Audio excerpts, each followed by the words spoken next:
In 1908, a 30-year-old man stood inside a factory in San Leandro, California, and watched his father sign away everything.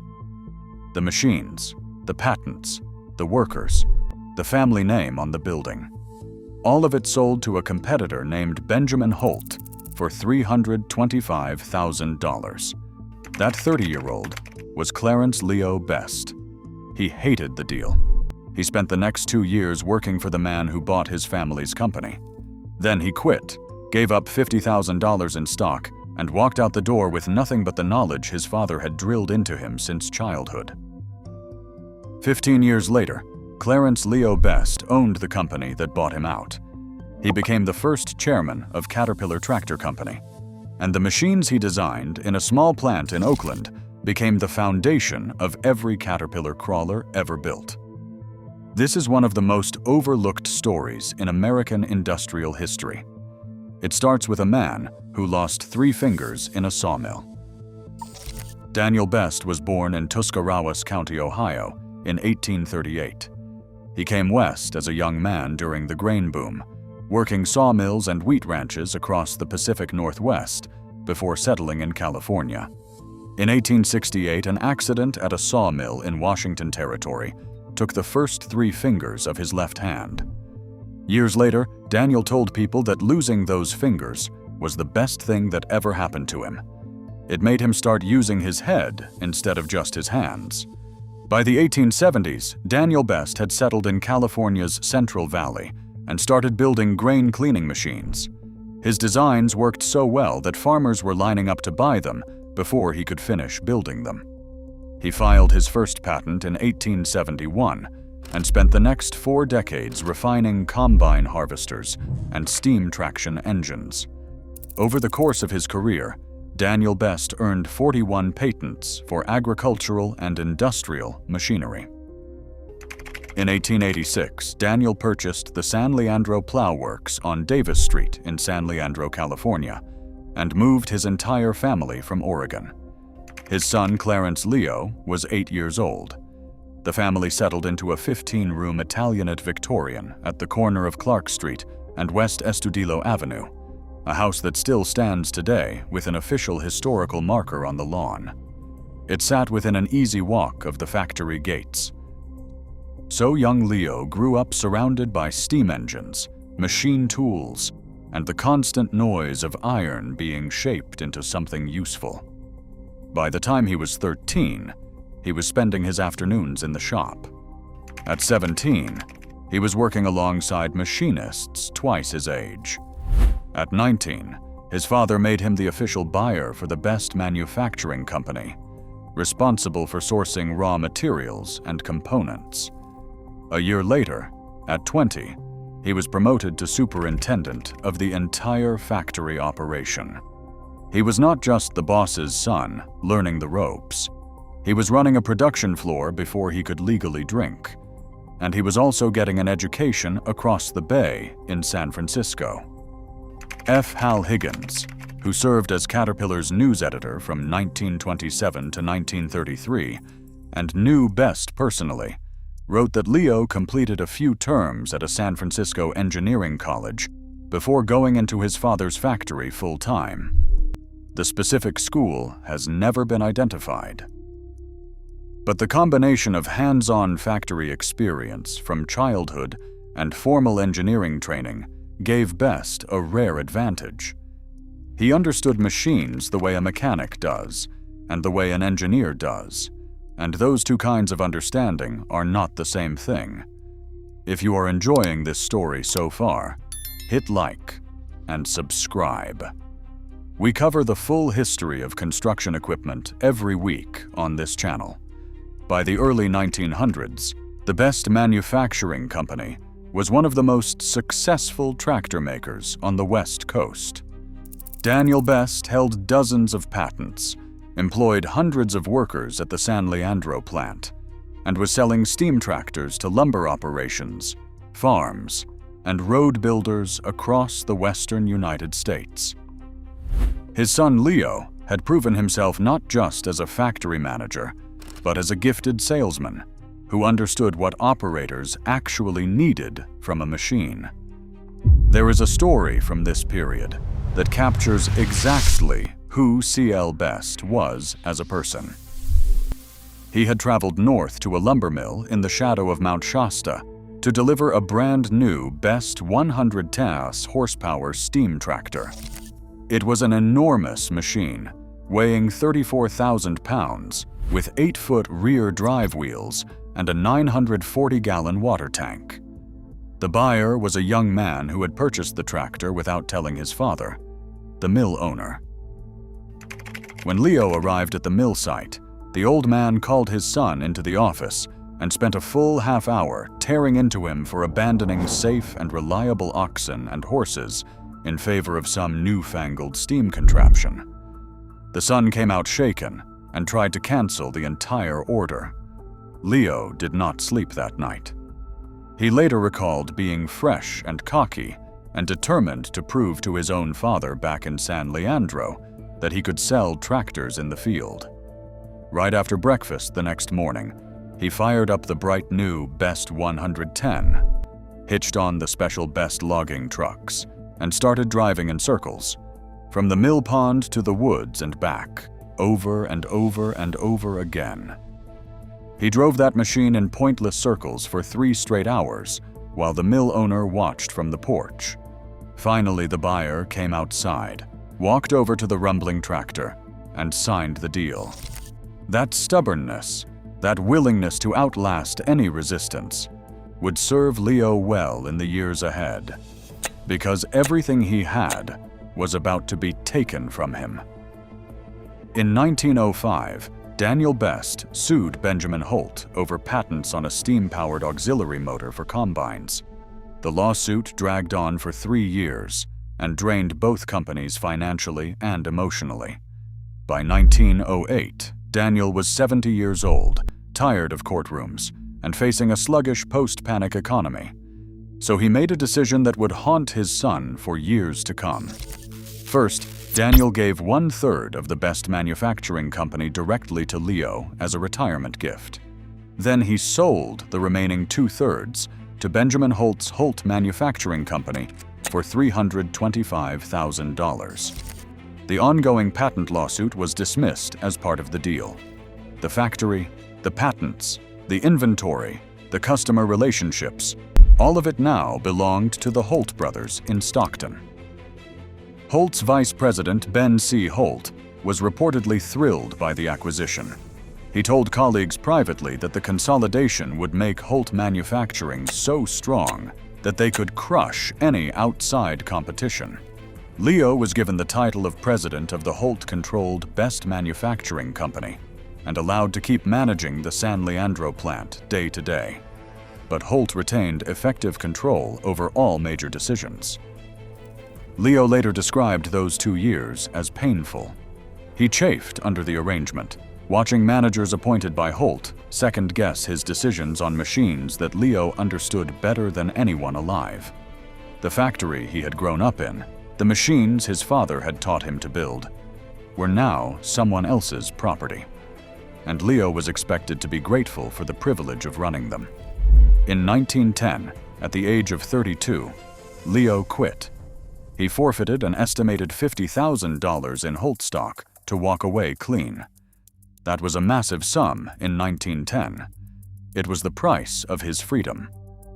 And then he did something that Benjamin Holt never expected. He started a competing company. In 1910, C.L. Best founded the C.L. Best Gas Traction Company in Elmhurst, California, an industrial district near Oakland. He built a 30,000-square-foot plant on 10 acres of land. 2/3 of the initial financing came from investors in Woodland, California, though those investors grew nervous early on and were eventually bought out by a business partner named C.L. Hawkins, a former sewing machine sales manager who believed in what Best was building.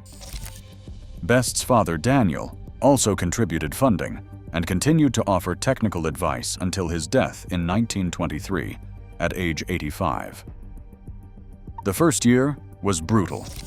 In March 1911, Best built a ball race tractor prototype, his first attempt at a tracked vehicle. It was a total failure. Only one prototype was ever constructed, and the design was abandoned almost immediately. Most histories of Caterpillar do not even mention this machine, but it matters because it shows that Best's path to building better crawlers was not a straight line.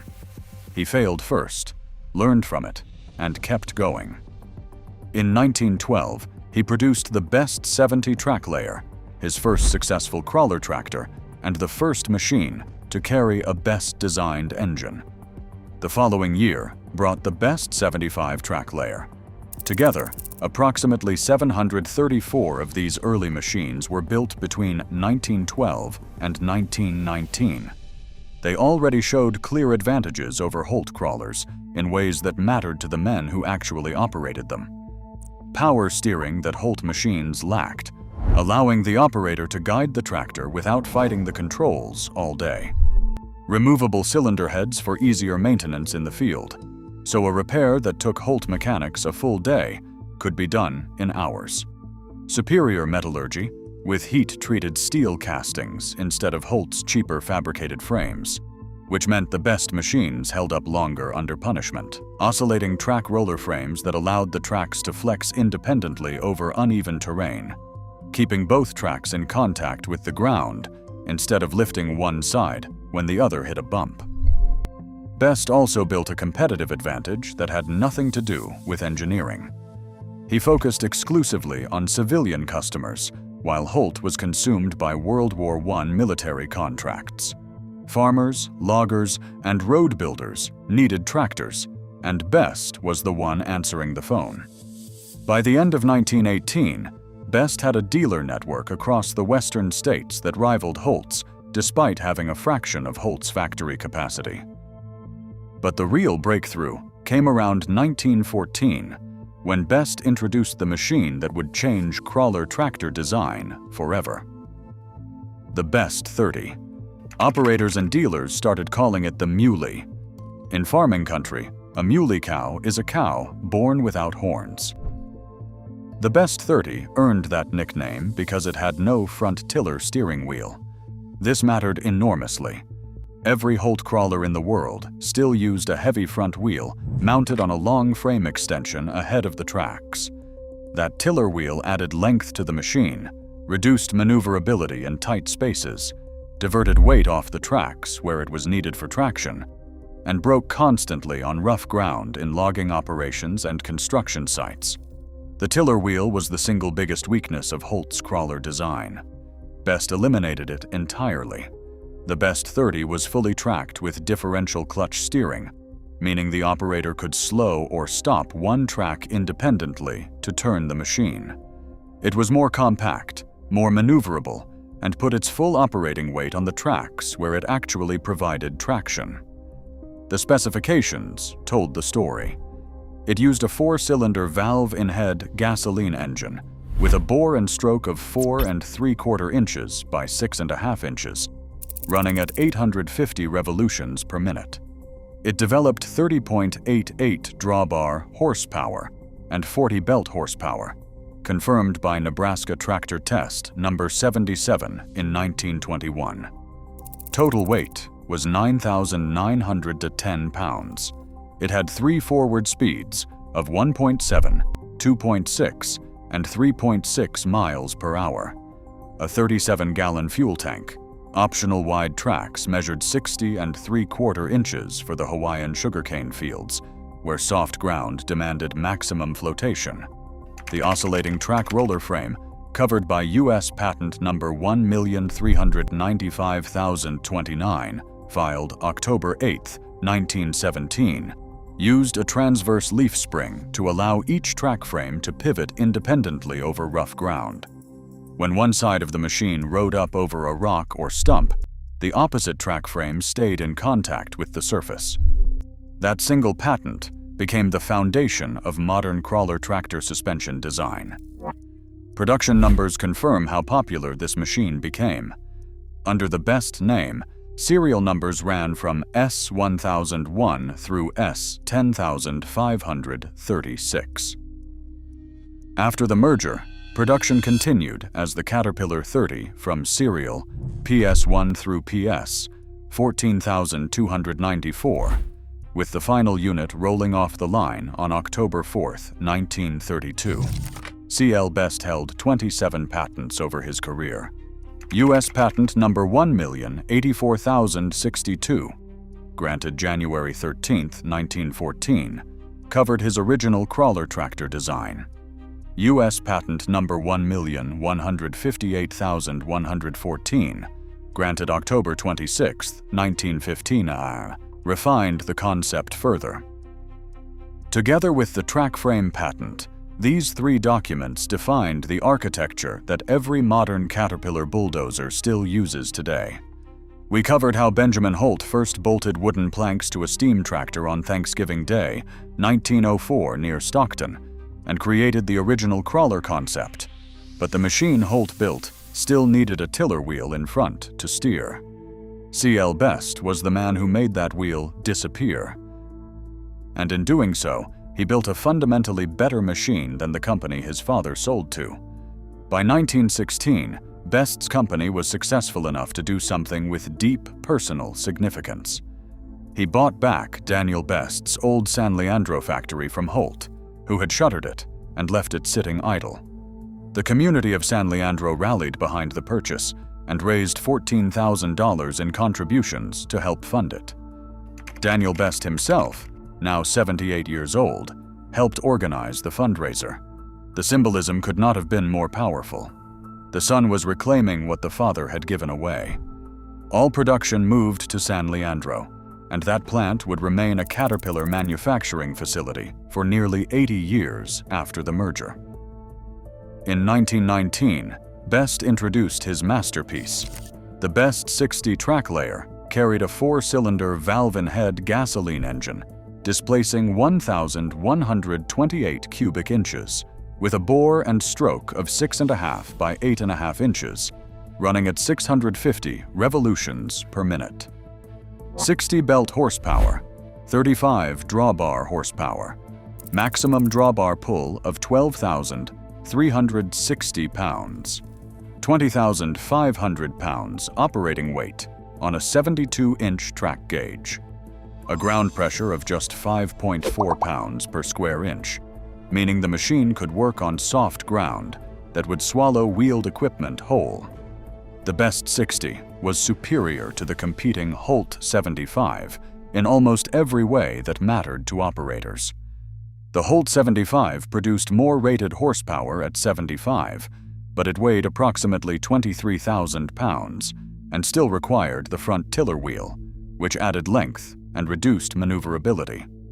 The Best 60 had a better power-to-weight ratio, balanced weight distribution across the tracks, advanced metallurgy in the castings, and the steering simplicity of differential clutches instead of the tiller mechanism.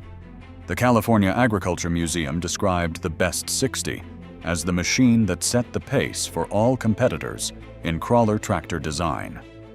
This machine would become the legendary Caterpillar 60 after the merger, and a total of 18,948 units were eventually built across both production eras. The Best 60 and its successor worked on every continent except Antarctica. African mahogany forests, Pacific Northwest logging operations, South American rubber plantations, Chinese road building projects, and European canal construction all used this machine. A surviving 1925 Best 60 logging cruiser variant has been restored and documented by Equipment World, showing just how durable these machines proved to be. But while Best was building better machines, Holt was building lawsuits. Like and subscribe if you want to see more stories like this. We have covered dozens of the forgotten pioneers behind the machines that built the modern world. The legal war between Holt and Best lasted from 1910 to roughly 1918 and involved at least 4 major suits. The first suit came in 1910 when Holt sued Best over the right to even use the Best name on a tractor company. Holt argued that since they had bought the Best manufacturing company, no other company could trade under the Best name. Holt lost. In 1915, After Best exhibited the track layer at the California State Fair and attracted significant attention from farmers and contractors, Holt filed patent infringement claims based on the foundational crawler patent US 874,008 that Benjamin Holt had been granted in December 1907. Between the two companies, an estimated $1.5 million was spent on attorneys and court costs. Adjusted for inflation, that is roughly $27.5 million today. Then came the moment that turned the entire conflict in Best's favor.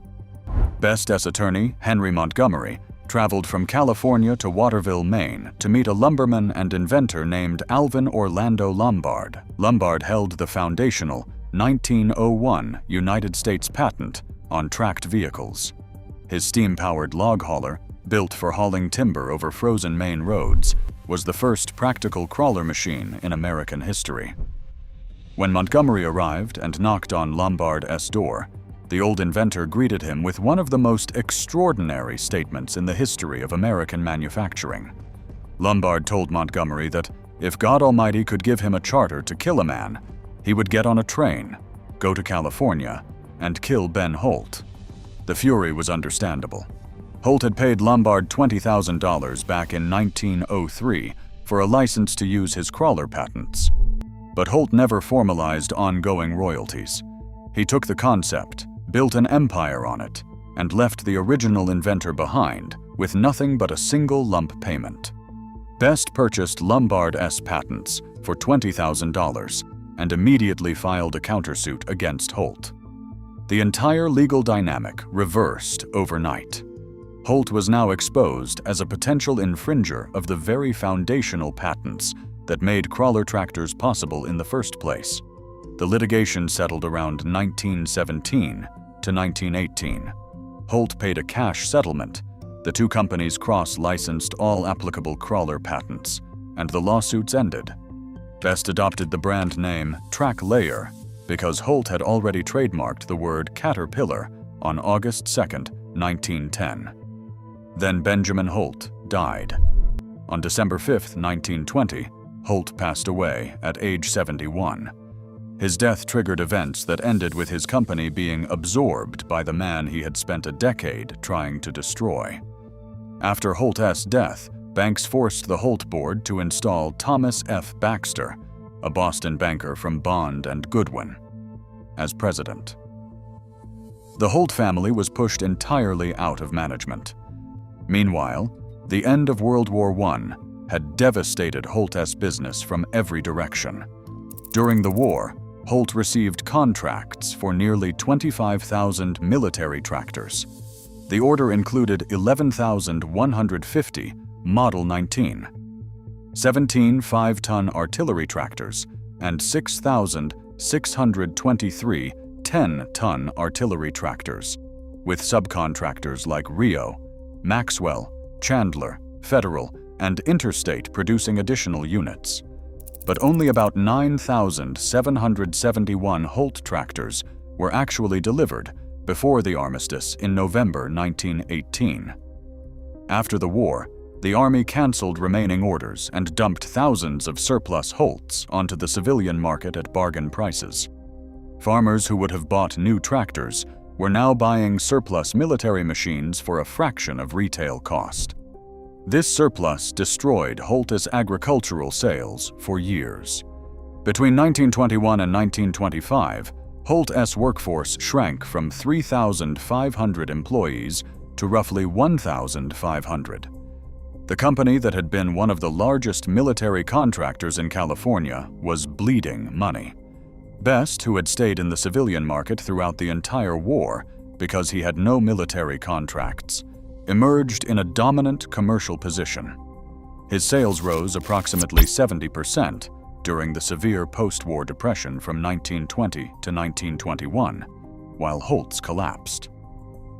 Best had received federal steel priority allocations during the war, despite having no military orders, which allowed him to keep supplying farmers, while Holt served only the government. By late 1918, more than 300 Best tractors were operating in the Stockton area alone. That was Holt's home ground. Best was outselling Holt on Holt's own doorstep with machines that operators preferred. Like and subscribe to support this channel. We spend weeks researching every one of these documentaries to bring you the real stories behind the machines. The merger was engineered by bond broker Harry H. Fair of Pierce, Fair & Company in San Francisco. Fair was not neutral. He had financed Best's repurchase of the factory in 1916, sat on the C.L. Best Tractor Company board, and held significant Best stock. When Holt's shareholders approached Fair about financing, he studied Holt's books and concluded both companies might fail without consolidation. But the deal he structured was not a merger of equals. On April 15, 1925, the Caterpillar Tractor Company was officially formed. C.L. Best became chairman and chief executive. Raymond C. Force, Best's corporate attorney, became first president.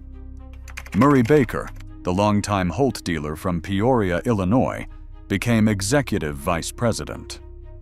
The Holt family received no management positions whatsoever. The name Caterpillar was kept for its massive brand recognition from World War I and from 15 years of continuous use in international markets. Holt had trademarked the word Caterpillar back on August 2, 1910, and the name had become synonymous with crawler tractors worldwide.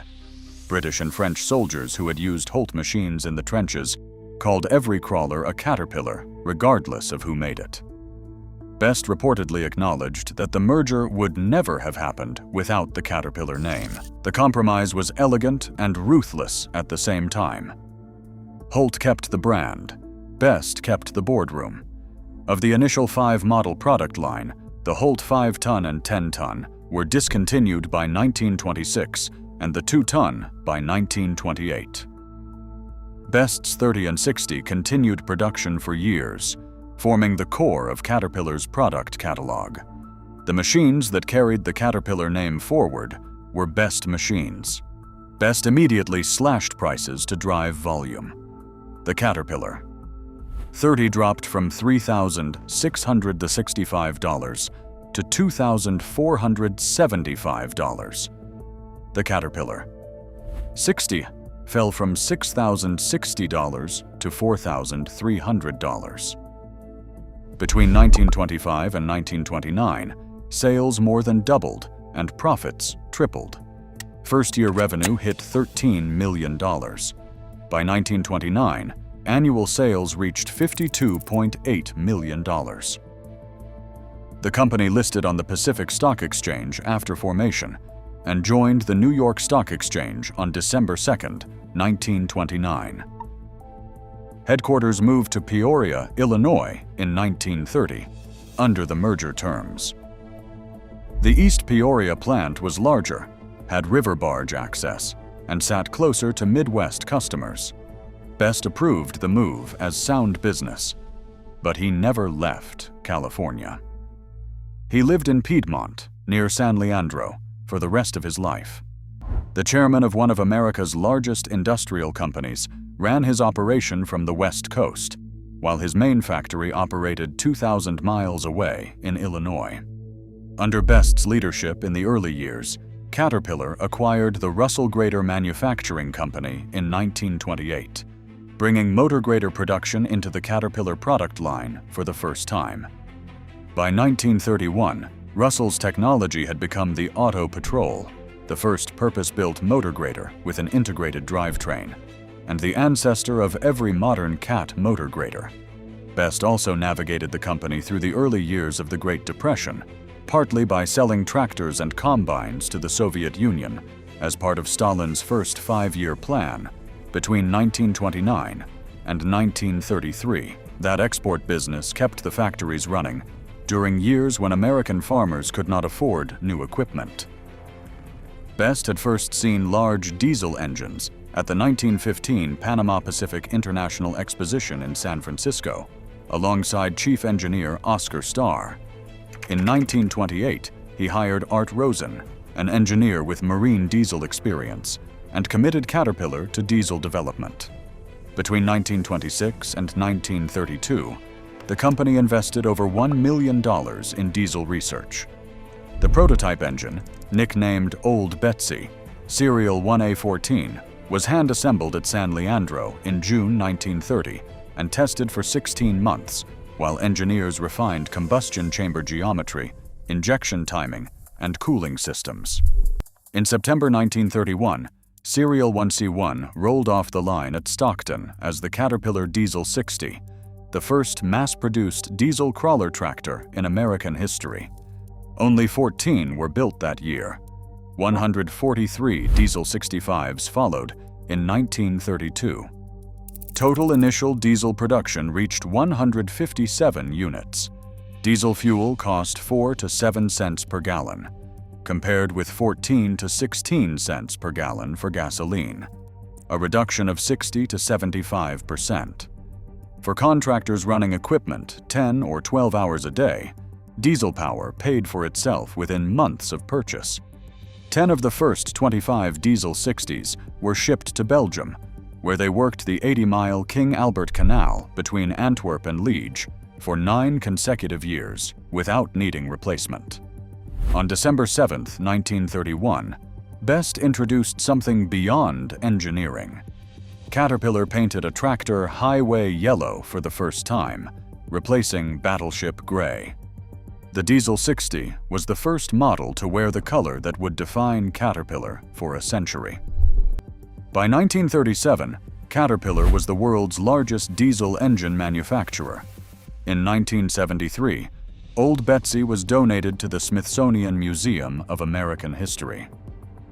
We covered how R.G. Letourneau supplied 70% of all Allied earth-moving equipment during World War II. But the tractors pulling those Letourneau blades were Caterpillar machines, built under Best's leadership. The D-series machines that Best's engineering team developed in the 1930s became the backbone of Allied construction during the war. The D4 alone saw 94,496 units built between 1936 and 1959. The D6 reached 58,973 units. The D7 hit 56,527 units, including the armored D7A variant built in 1943 for combat engineering. The D8 added another 46,698. Caterpillar licensed American Car and Foundry of Pennsylvania to produce D7 tractors at a peak rate of roughly 1,100 units per month. In total, Caterpillar ranked 44th among all United States corporations in wartime contract value and produced approximately 51,000 military tractors between 1942 and 1945. The D8, with a Letourneau bulldozer blade, became the standard machine for Navy Seabees building airfields across the Pacific. Admiral Halsey ranked the Pacific Theater's most important weapons: submarines first, radar second, aircraft third, bulldozers fourth. Best's own 15-year-old son, Daniel Gray, Best, was once used as a destruction test operator on an experimental Caterpillar 20 at San Leandro around 1927. The boy was told to stress the machine to its limits and find what would break. A 15-year-old deliberately destroying prototypes while engineers took notes. That same Daniel Gray Best later earned his pilot's license at 16 and celebrated by flying under the Knights Landing drawbridge on its opening day. He lived to 95. F. Hal Higgins attended Best's funeral and wrote afterward that C.L. Best was the man who unhitched more oxen and mules in the western woods and ranches than any other man alive. Higgins also noted several personal details that bring the man into sharper focus. Best never cared for the name Clarence Leo, the name his parents had chosen for him when he was born in Albany, Oregon in 1878. His mother, Meta Johanna Steinkamp. Best had died when Leo was only 16, and his father Daniel had raised him in the factory as much as in the home. Professional colleagues always called him CL. Close friends and family called him Leo. He married a woman named Margaret Gray Best and had 2 children, a daughter named Elizabeth and the son Daniel Gray Best, who had served as the teenage destruction test operator at the San Leandro factory. Best always wore a hat in the office, even sitting at his desk. Some colleagues called him the Henry Ford of the track-type tractor, and he never formally retired from anything in his life. On September 22, 1951, Clarence Leo Best died at Franklin Hospital in San Francisco at the age of 73. He was still serving as chairman of Caterpillar Tractor Company, a position he had held for 26 consecutive years. He was buried at Evergreen Cemetery in Oakland, California, not far from the San Leandro factory where he had grown up, where he had learned to build machines, and where he had returned in triumph in 1916 to reclaim what his father had sold. In 2016, the American Road and Transportation Builders Association inducted C.L. Best into the Transportation Development Hall of Fame alongside Benjamin Holt. The 2 men who had spent 15 years trying to destroy each other in court were placed in the same class as President Dwight D. Eisenhower, the man who signed the Federal Aid Highway Act that sent Caterpillar machines across 41,000 miles of new interstate. Today, Caterpillar is valued at over $70 billion. Its crawlers, bulldozers, diesel engines, and motor graders operate on every continent on Earth. The oscillating track roller frame that Best patented in 1917 remains the fundamental suspension architecture underneath every modern track-type tractor.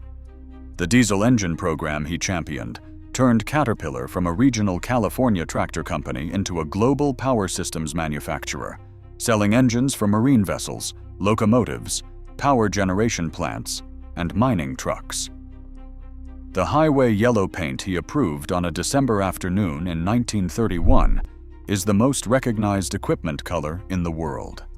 The motor grader product line that began with his 1928 acquisition of Russell Grader Manufacturing remains one of Caterpillar's most important product categories nearly a century later. The Best 30 Muley that Leo designed in 1914 eliminated the front tiller wheel and created the layout that every modern bulldozer still uses. The Best 60 track layer that he introduced in 1919 became the Caterpillar 60 and sold nearly 19,000 units. The diesel program he funded produced Old Betsy and eventually made Caterpillar the largest diesel engine manufacturer. Every one of these milestones traces back to one man. Benjamin Holt invented the crawler. C.L. Best made it work. Holt built the wartime empire. Best built the company that survived the peace. Holt's name lives on in museum plaques. Best's name lives on inside the DNA of every machine Caterpillar has ever built. He watched his father sell the family business for $325,000. He worked for the buyer. He quit. He started over. He failed with his first prototype. He got sued 4 times. He built a better machine.